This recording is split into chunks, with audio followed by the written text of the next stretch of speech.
sahabat Museum BI, wah bertemu lagi nih di podcast Museum BI kali ini. Pembahasan podcast kali ini menarik banget nih sahabat Museum BI, yaitu dalam rangka peringatan HUT DKI Jakarta yang ke-494. Wah, di sini tentunya kita akan membahas atau kita akan mengupas sejarah perkembangan atau pembangunan kota DKI Jakarta. Nah, tentunya untuk membahas ini saya sudah mengundang expertnya langsung nih, yaitu Direktur Eksekutif Pusat Dokumentasi Arsitektur Ibu Nadia Purwestri.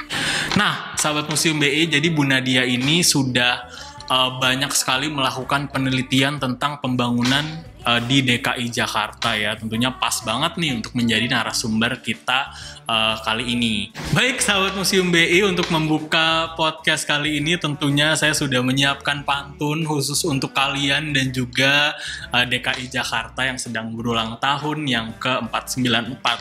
Langsung aja ya, dari Kampung Melayu ke Jalan Jaksa. Cakep. Sepanjang jalan cuacanya cerah. Mantap. Dirgahayu ke-494 DKI Jakarta, kota metropolitan kaya nilai sejarah.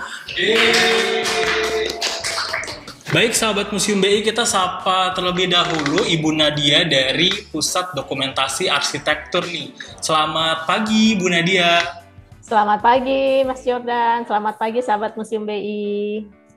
Gimana Bu, kabarnya? Sehat? Sehat, alhamdulillah, kabar baik ya. Alhamdulillah, baik. Bu, menarik banget sih pembahasan kita pagi hari ini, yaitu memotret wajah Jakarta, kota pelabuhan menjadi kota metropolitan. Nah, kalau misalnya kita tarik ke belakang ya Bu ya, ke sejarahnya, Jakarta ini kan memang sebuah kota pelabuhan ya, di mana dari sejarahnya itu banyak meninggalkan heritage yang menarik nih untuk kita bahas. Nah, mungkin bisa diceritakan nih Bu oleh Ibu, ada nggak sih hal atau fakta unik yang menjadikan Jakarta tuh ikonik gitu Bu, baik di Indonesia atau di kancah internasional? Oke, baik. Selamat pagi semua. Jadi kalau kita ngelihat fakta unik gitu ya Jakarta, apa sih sekarang saya mau tanya deh. Kalau misalnya Mas Jordan membayangkan Jakarta, pertama kali yang diingat apa Mas? Monas, mungkin nih jawaban saya mainstream banget ya Bu ya, Monas. Karena itu jadi ikonnya kota Jakarta. Tapi memang benar gitu ya, Monas atau Monumen Nasional itu adalah tempat yang paling paling tepat misalnya untuk merepresentasikan Jakarta gitu, karena Monas itu kan nggak ada di tempat lain ya. Di kota-kota lain ada Tugu, tapi nggak ada yang namanya Monas, cuma ada di Jakarta. Nah itu salah satu tuh, Monas itu sangat identik dengan Jakarta. Bahkan kalau itu ya, dulu tuh saya ingat kalau bercanda sama teman-teman saya gitu yang bukan dari Jakarta, pasti ngomong, oh KTP lo nggak ada gambar Monasnya sih gitu ya. Jadi kan itu kan benar-benar ikonik banget ya, Monas itu gitu. Nah terus apalagi gitu ya selain Monas gitu, mungkin kalau di sebelahnya Monas ada Masjid Istiqlal gitu ya. Mungkin Masjid Istiqlal nggak selalu diasosiasikan dengan Jakarta gitu misalnya, tapi Masjid Istiqlal itu pada awalnya itu memang masjid terbesar di Asia Tenggara. Nggak tahu deh sampai sekarang masih yang terbesar atau enggak di Asia Tenggara, tapi itu kalau misalnya kita kaji lagi gitu ya, itu salah satu kebanggaan Jakarta juga loh punya masjid sebesar itu gitu. Dan mungkin saya nggak tahu apakah teman-teman itu udah tahu atau belum. Jadi sebenarnya Masjid Istiqlal itu merupakan simbol kerukunan umat beragama bukan cuma di Jakarta, tapi di Indonesia di katedral gitu ya Bu ya? Iya, satu lokasinya seberang katedral. Terus yang kedua arsiteknya itu agamanya bukan Islam loh gitu. Arsiteknya itu Frederick Silaban itu dia Kristen gitu, tapi dia menang sayembara untuk merancang Masjid Istiqlal gitu. Dan pada saat itu nggak ada penolakan dari umat Islam yang ada di Jakarta maupun yang ada di Indonesia bahwa masjid terbesar di Indonesia dan di Asia Tenggara itu dirancang oleh orang Kristen gitu. Nah itu kan menurut saya itu fakta yang sangat menarik ya, dan itu adanya di Jakarta loh gitu. Kemudian sekarang kan di Istiqlal juga lagi ada pembangunan terowongan ya, terowongan pejalan kaki yang menghubungkan katedral dengan Istiqlal. Itu maksudnya supaya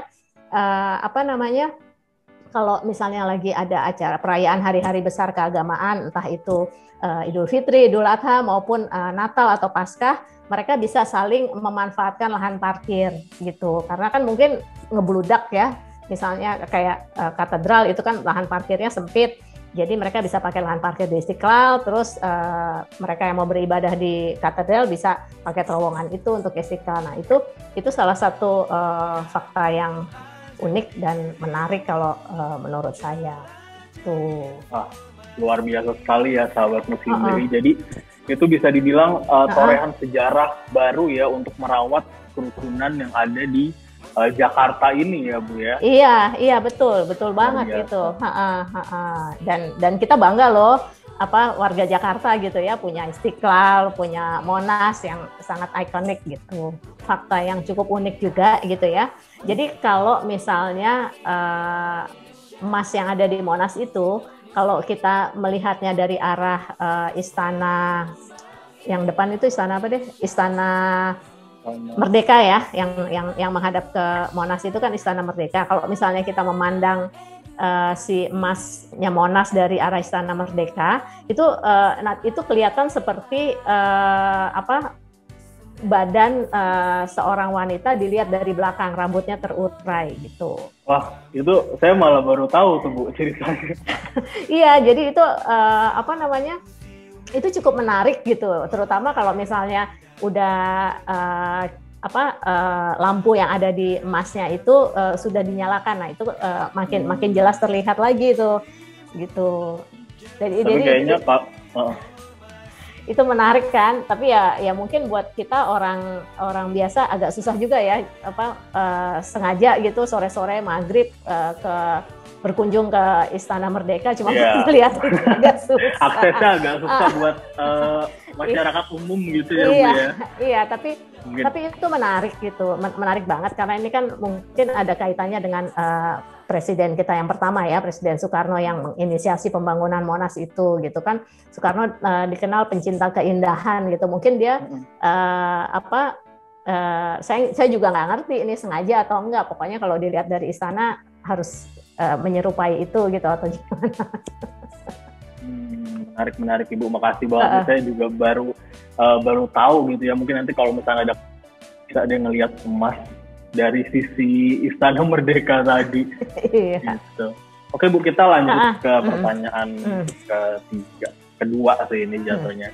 Nah kalau sekarang ini kan ya kita semua udah tahu lah Bu ya, kalau Jakarta itu perkembangannya tuh pesat banget gitu sebagai kota metropolitan. Gimana sih Bu menurut dari pandangan Ibu nih cara Jakarta itu mempertahankan warisan sejarah yang ada di kota Jakarta itu sendiri, arsitekturnya gitu. Iya, jadi kan gini, kita semua tahu ya ada pepatah tak kenal maka tak sayang gitu ya. Nah sekarang gimana nih kita bisa mau melestarikan apa yang ada di Jakarta gitu ya, melestarikan saksi-saksi sejarah yang ada di Jakarta kalau kita nggak kenal gitu. Nah kalau menurut saya tuh apa yang udah dilakukan sama banyak anak muda sekarang gitu, mereka beraktivitas di kota tua Jakarta gitu ya. Kemudian mereka menggali ide-ide yang kreatif yang berhubungan dengan sejarah-sejarah Jakarta. Misalnya kemarin itu saya baru berkenalan sama teman-teman, jadi mereka membuat buku cerita anak-anak gitu ya, tapi yang model pop-up gitu.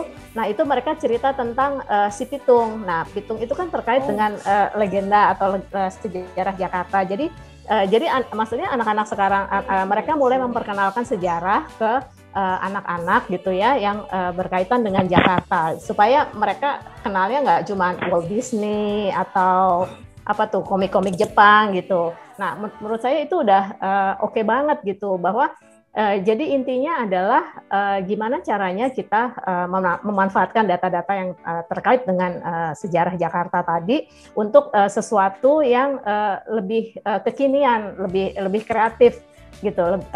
Jadi akhirnya itu bisa menular ke generasi yang akan datang. Terus saya juga sempat waktu itu mendaftarkan keponakan saya yang kecil gitu. Jadi ada program mungkin bukan webinar gitu, tapi saya nggak tahu itu kelasnya webinar atau apa secara online. Jadi cerita tentang ondel-ondel, tapi pada saat mendaftar, misalnya mendaftar sebulan sebelumnya, terus kita tuh yang mendaftar itu dikirimin satu kit gitu ya, untuk membuat ondel-ondel dari kertas. Nah, itu kan menarik buat anak-anak ya. Jadi cerita tentang ondel-ondel itu diceritakan dengan begitu menariknya sehingga anak-anak usia SD gitu ya, sampai dengan 10 tahun atau 11 tahun itu mereka bisa hanyut di cerita itu. Jadi storytelling-nya tuh asik. Terus setelah itu mereka diajak untuk membuat ondel-ondel dari kertas itu, dari kit yang sudah dibagikan gitu. Nah, itu tuh kalau untuk anak-anak terutama waktu itu kebetulan keponakan saya daftarkan gitu, mereka tuh seneng banget gitu, seru banget, bahkan nanya lagi, ada lagi nggak sih yang kayak gitu, ada lagi nggak gitu, mungkin kan jadi karena bisa langsung ada experience-nya gitu ya Bu, iya, ya, iya. Denger cerita doang gitu kan. Terus sama ini kan pas banget ya lagi pandemi, jadi anak-anak kecil itu kan kayak kurang piknik gitu ya kalau pandemi ya, karena mereka terbatas gitu, mau pergi kemana-mana nggak bisa gitu. Jadi dengan adanya itu tuh sangat ini gitu, mereka tuh sangat seneng gitu dan tertarik banget gitu. Jadi kalau menurut saya upaya-upaya untuk mempublikasikan atau memperkenalkan lagi tentang Jakarta, tentang sejarah, yang terutama yang berkaitan dengan sejarah maupun budaya Jakarta, apakah itu ondel-ondel, apakah itu lenong, kemudian cerita si Pitung dan lain-lain itu, apalagi kalau kulinernya juga gitu ya, itu menurut akan lebih memperkenalkan sejarah itu tadi kepada masyarakat umum maupun generasi muda maupun anak-anak yang pada akhirnya karena mereka kenal, mereka sayang, kemudian mereka akan melestarikannya gitu dengan sendirinya. Menurut saya sih itu. Kemudian ada lagi sekelompok ya yang mereka membuat virtual tour tentang yang berhubungan dengan sejarah Jakarta. Waktu itu ada yang bikin tentang dihubungkan dengan sejarah fotografi. Jadi gimana orang zaman dulu itu kalau difoto, jadi makanya mereka harus duduk diam tegang selama sekian puluh menit gitu supaya bisa menghasilkan foto yang bagus. Terus sambil cerita tentang fotografer zaman dulu tuh yang ngetop tuh, siapa ya namanya ya, Woodbury and Page. Jadi cerita tentang studionya, cerita tentang bagaimana si Woodbury and Page itu memotret wajah Batavia pada masa itu, sambil cerita tentang sejarah tempat-tempat yang dipotret oleh Woodbury and Page. Nah, itu menarik banget kalau menurut saya gitu ya. Saya pernah ikutan virtual tour semacam itu. Jadi mungkin ya Mas Yordan nih generasi muda gitu ya,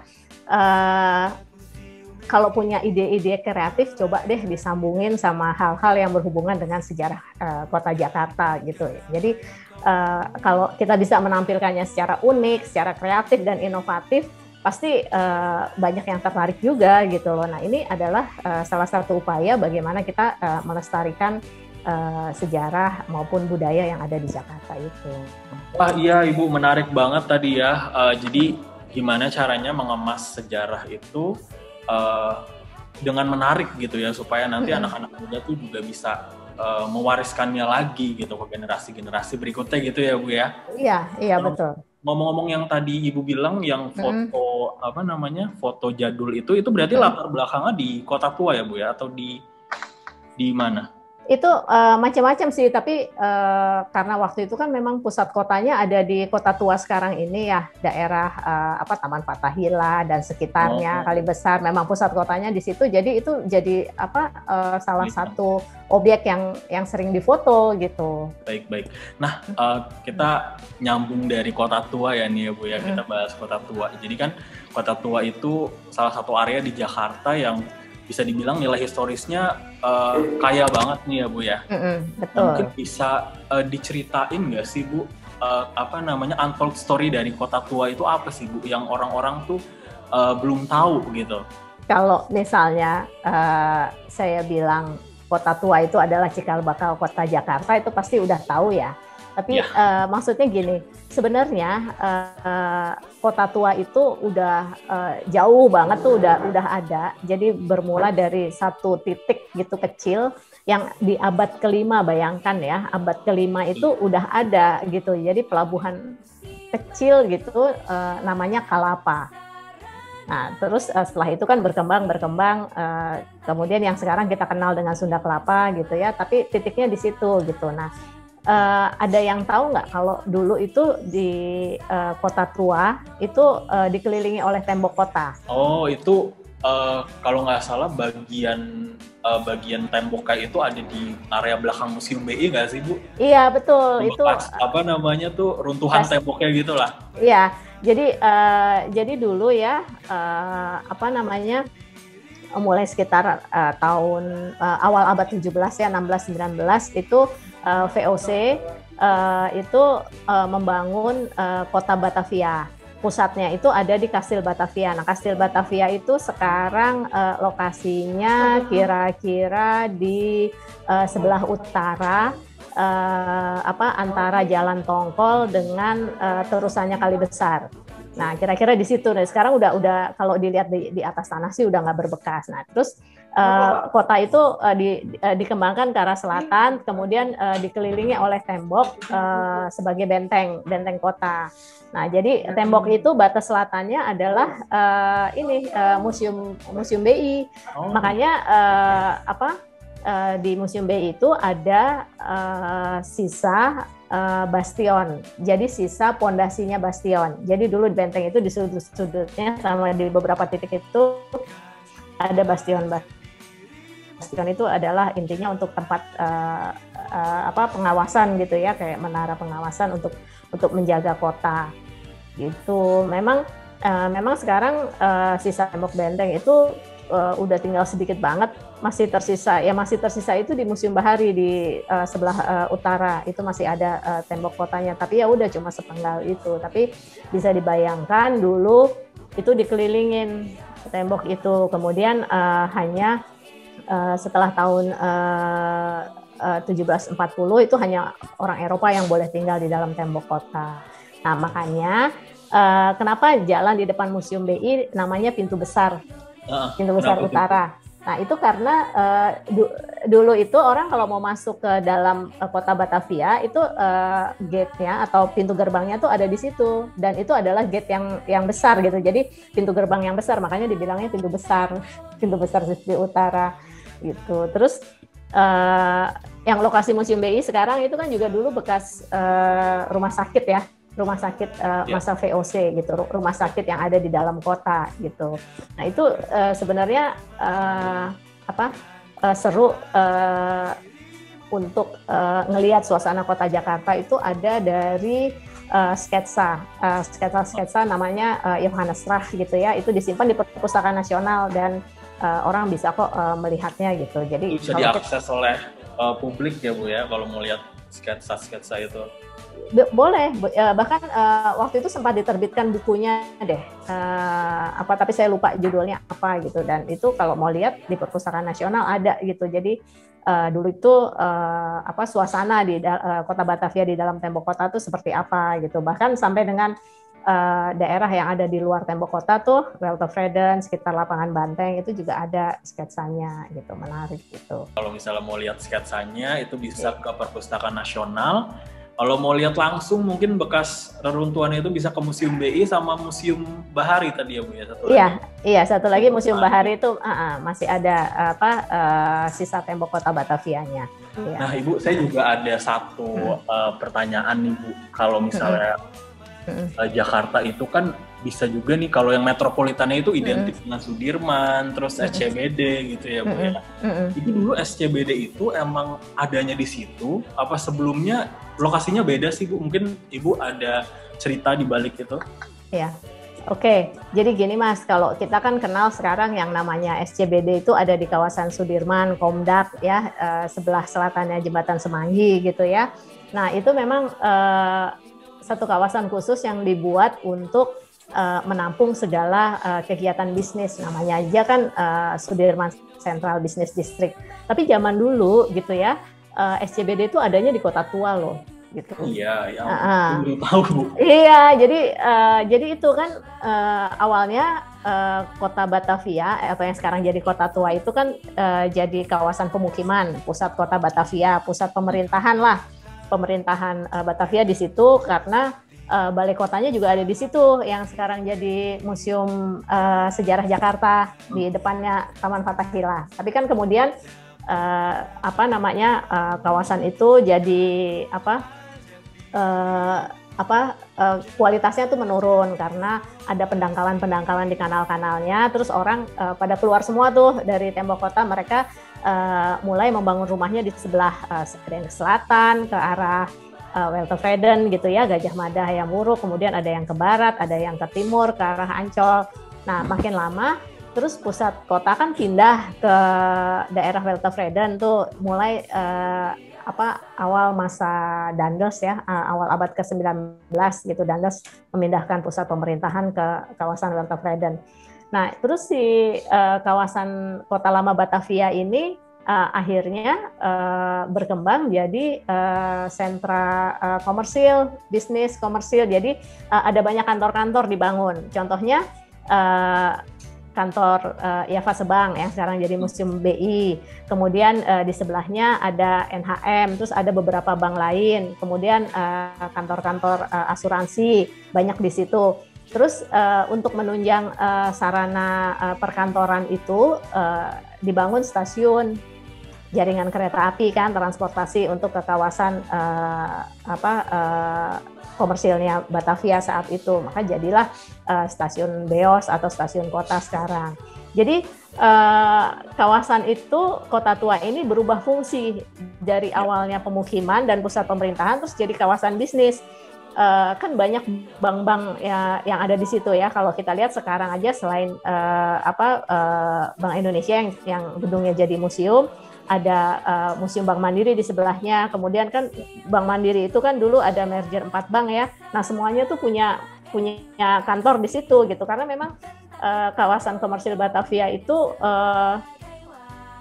sangat pokoknya bergengsi banget deh kalau misalnya kita punya perusahaan besar gitu ya, entah bank, perusahaan asuransi atau perusahaan perdagangan. Perusahaan plat merah ya, Bu ya. Apapun kalau udah berkantor di Batavia Benedenstad gitu ya, atau pusat kota Batavia, itu kayaknya udah gengsi banget, sama kayak kalau sekarang kita berkantor di sepanjang Sudirman Tamrin maupun SCBD gitu, kayaknya udah keren banget deh. Nah sama kayak dulu itu juga begitu, makanya itu menjelaskan kenapa sampai ada bangunan-bangunan bekas bank, kantor-kantor perdagangan, terutama asuransi ya, banyak ya di situ. Kemudian kantor pelayaran tuh yang kantornya Samudra Indonesia itu kan dulu juga kantor pelayaran besar gitu ya, zaman kolonial Belanda gitu. Jadi kali besar, kemudian pintu besar, itu isinya udah kantor-kantor yang prestis semua tuh di situ. Wah, menarik banget ya sahabat Museum BI. Jadi kita tahu nih ternyata dulu di eranya Hindia Belanda tuh ada kawasan yang mirip sama SCBD gitu ya. Iya. Luar biasa nih. Wah, nggak kerasa nih Bu, kita udah hampir di penghujung podcast kali ini nih. Bu Nadia, menarik banget pembahasannya, banyak insight-insight baru untuk saya pribadi dan juga mungkin untuk sahabat Museum BI yang nonton podcast ini ya. Mungkin terakhir nih Bu, sebagai pertanyaan penutup, Bu Nadia, apa nih harapannya untuk kota Jakarta yang sedang berulang tahun ke 494 tahun ini nih Bu Nadia. Mungkin bisa disampaikan ke sahabat Museum BI yang nonton.